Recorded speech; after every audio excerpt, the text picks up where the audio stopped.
అరే పిట్టిగా ఏదిరా ఇది కూర్చుంటే నిద్రపోతున్నావారా?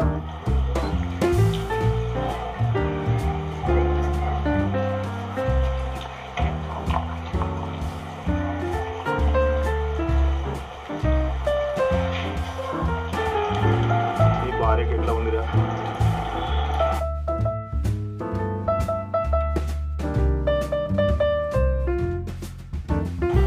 పోయిన పరువు పోయిన ఆరోగ్యం తిరిగి రావాలరా.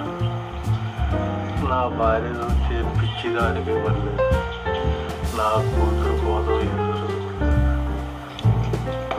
నీ కూతురు కొంత నేనే పోసాను రా. మంచి సంబంధం అని చేస్తే ఇట్లా అవుతుంది అనుకోలేదురా. నువ్వు మంచి చేయాలని అనుకున్నావు కదా. వెళ్ళి అల్లుడితో ఫోన్లో మాట్లాడుతున్నావు.